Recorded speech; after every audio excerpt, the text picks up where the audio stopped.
Hi everybody, Teresa and Elby here for the third Rhinebeck recap video post. I have done this 2 other times before and I thought I would continue that tradition and give you one this year.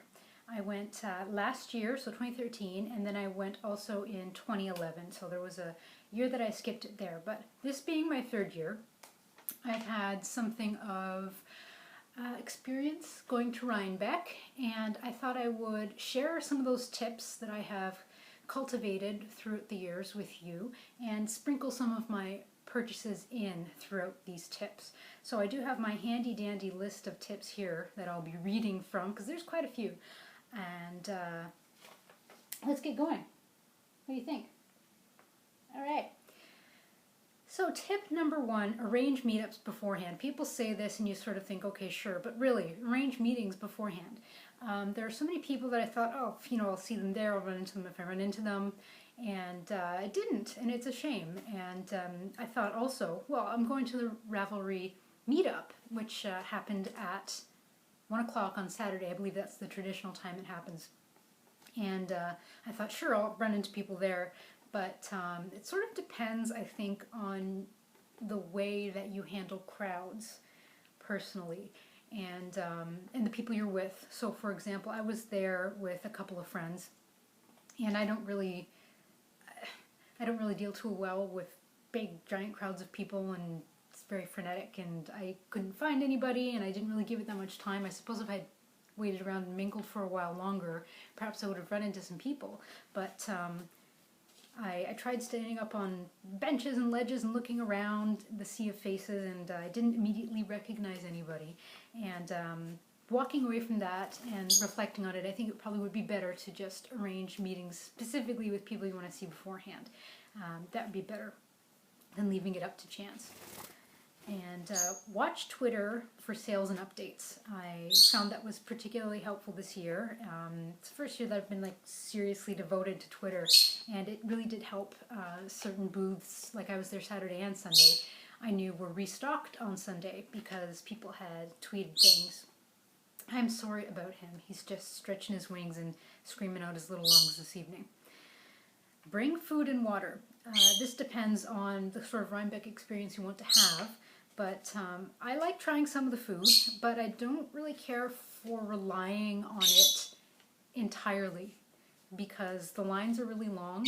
We did go for lunch at about 11 Saturday and then at about 12 on Sunday, and you could totally tell the difference in the lines. If you go a little earlier for lunch, then the lines are a heck of a lot shorter. And the weather wasn't bad, and I noticed a lot of people were just taking their food and sort of picnicking. So it occurred to me that you could bring yourself a compact lunch of some sort and just enjoy a picnic in the beautiful surroundings that are the fairgrounds at Rhinebeck. Pick up a map. They aren't always readily available right as you walk in, so just be aware of that because it can be a lot and very overwhelming when you first walk in. And take pictures and make notes as you go because there's many different barns and booths.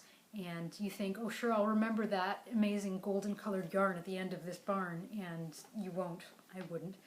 So it's helpful if you have your smartphone or any sort of device to just have a picture of the name of the booth and then refer back to the map that I told you to pick up earlier, and that'll save yourself some aggravation for later. Carry extra bags, which actually came in useful. I thought, oh, I wouldn't buy too much this year. I'll just bring 1 bag just in case. Thankfully I did because I used it. So I just tucked the extra bag into the 1 tote bag I had and made sure to carry a small purse because the bigger the purse, the more tempted I am to carry stuff I really don't need. So really only bringing the necessities for you to survive that day is the best because you're carrying it around all day. You're going to get a sore shoulder otherwise. Dressing in layers. The forecast lies. I don't know why I always put my hopes in it, but they said that it was going to be like 20 degrees, which I don't know what that is in Fahrenheit, but it's warm. It's not sweater weather. And so I was a little disappointed only to go there and find both Saturday and Sunday that it was most certainly sweater weather, especially Sunday. It was very windy. And if I had known that and I had had extra layers, then that would have been better. He landed right on my iPad right now. So let's see if I can, come on. There we go. He just wants to be with his mama, that's all. Behave. All right, wear layers. Wear your Ravelry pin. That will help. Buy tickets online before. Will save you a little bit of time and money. They're slightly less expensive if you buy them online beforehand, and they will wave you through faster than if you had to buy the tickets at the gate. Wear good outdoor shoes. I mean, whatever shoes are comfortable for you, go ahead and wear. But I noticed some people wearing sandals, which maybe if that's comfortable for them, fantastic. But it did occur to me that I would never do that for myself, because you are walking around in the outdoors and in barns that will have wood chips or straw or other random things on the ground. And I wore my good sturdy high school dogs. Those things will stand up to anything.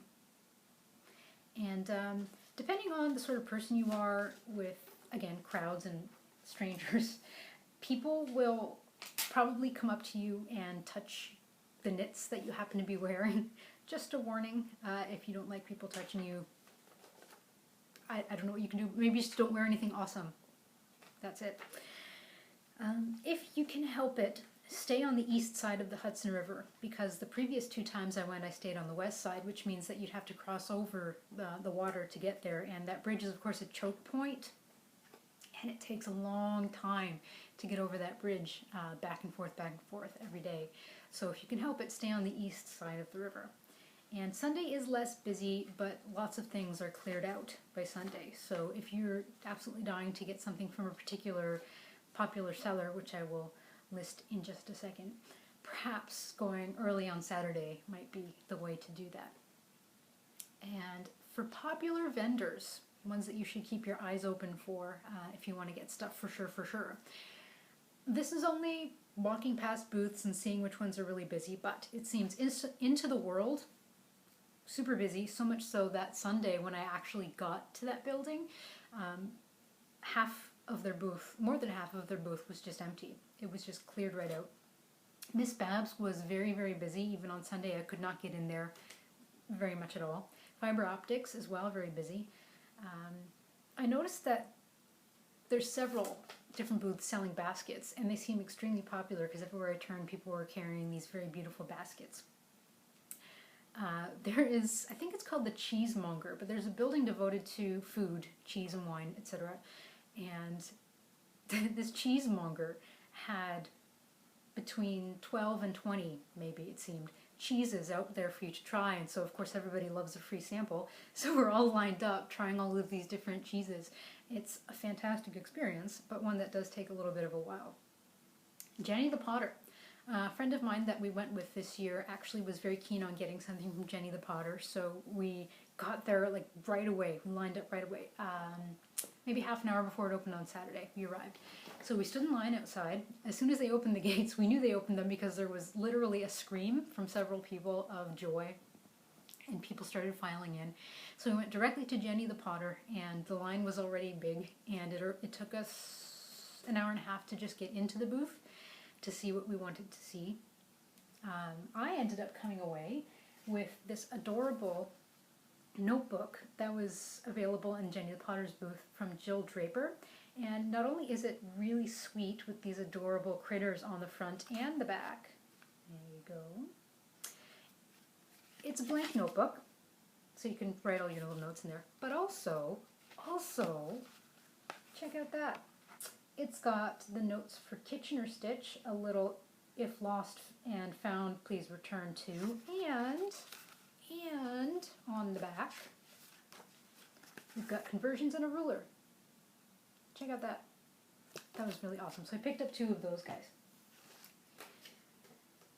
And the souvenir tent was also very popular as well. I just kept walking past because it wasn't that terribly important to me to pick up a souvenir, but on Sunday it was like empty. I guess everyone just beelined it on Saturday to the souvenir tent. And I picked up 2 things. I got this cute little pouch, very sweet, and I got this really awesome mug, which I'm looking forward to using, especially because of its secret pocket. Awesome. So Rhinebeck mug, Rhinebeck bag, souvenirs done. And lastly, as far as tips go, I was just thinking about road trips because that's how I get there. We road trip it there. I'm sort of fortunate to be living where I am, and Hamilton's sort of really well positioned to go to a whole bunch of different yarn festivals and stuff in sort of the states around this area. So it took about maybe 7 hours or so with stops for gas and food to get there. And I do like road trips, but this is sort of, I feel ashamed to admit this, but I have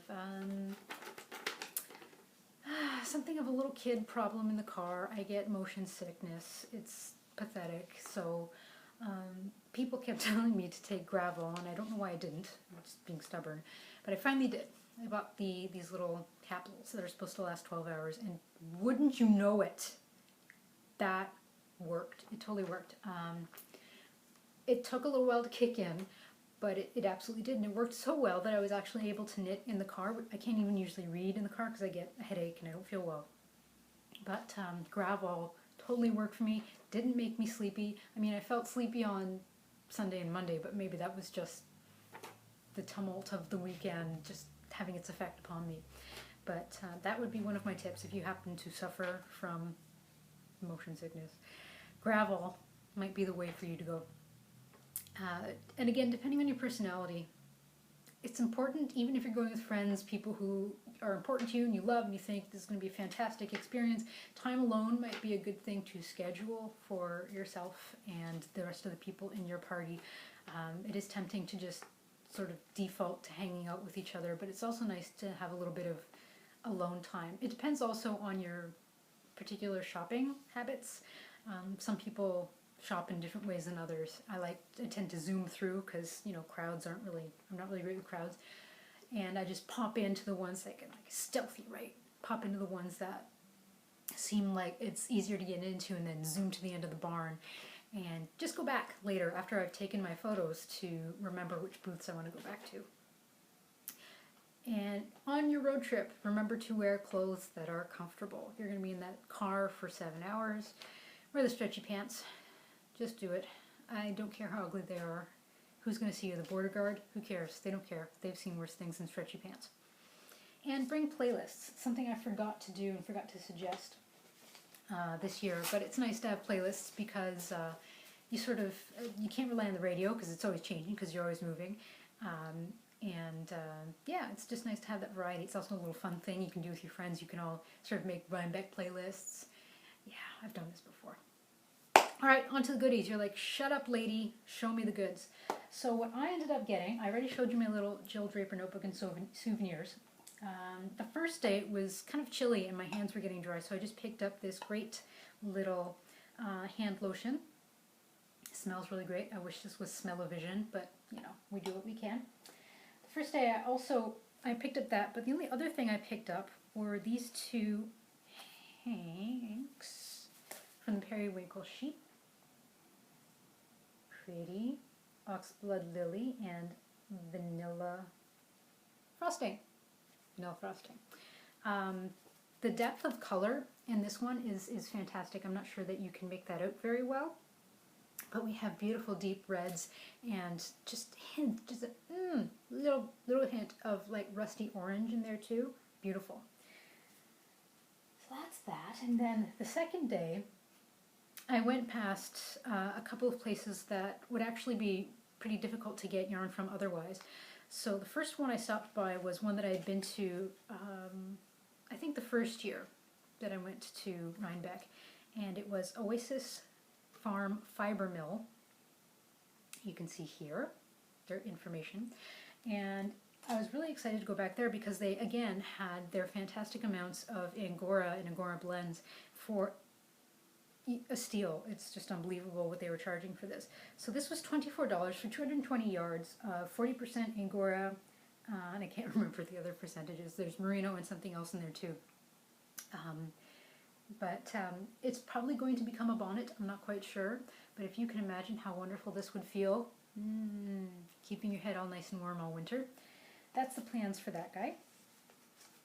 And The only other yarn booth I stopped in was another one that's difficult for me to get my hands on, and that's Maple, let me get it absolutely right for you, Maple Creek Farm. And that's actually where I got the yarn for the sweater I am wearing right now. This was my Rhinebeck sweater, and it was from Maple Creek Farm yarns. So I was furiously knitting this thing. I actually finished it at 12:30 on, I guess, Sunday morning. And I wore it proudly, oh so proudly. Sleeves are shorter than I thought they would be, but it's done, right? It's wearable, ends are woven in, fantastic. So I knew that I had to go back to Maple Creek Farm to check to see what they had this year. And they had beautiful neon. Ooh. And again, I wish this was Touch-O-Vision as well, because this is 70% baby alpaca, 20% silk, and 10% cashmere. Fantastic. I don't know what this is going to be, but it's going to be something that I'm going to wear close to my face and neck and shoulders.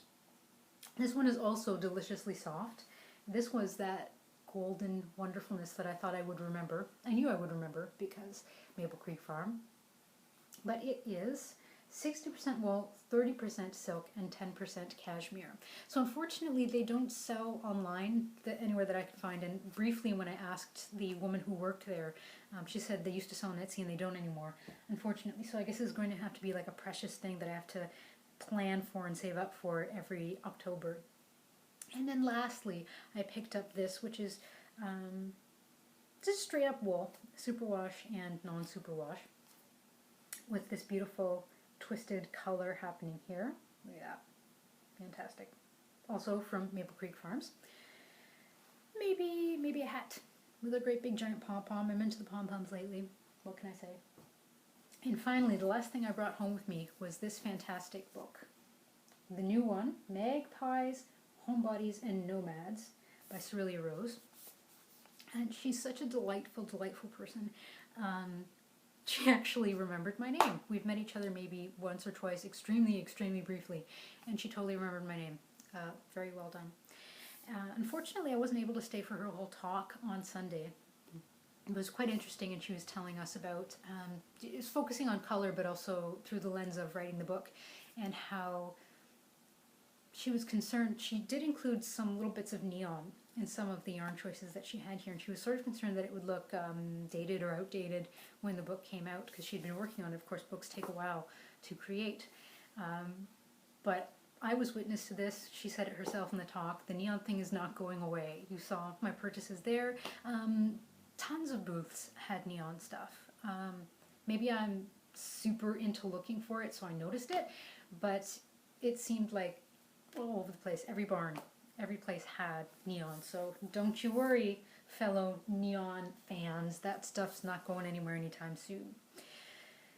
I'm going to wrap it up now. That's about all that I can think of to pull out of my brain to share with you for the Rhinebeck recap this year, 2014. Elby and I say goodbye. He can't wave. He doesn't know tricks, but there you go. He's waving. Great to talk to you all again about this. It's exciting to just reshare, because it's like I get to be there all over again. So I hope to have another recap to share with you about this time next year. And if you celebrate it, I hope you have a fantastic Halloween. I'll see you later.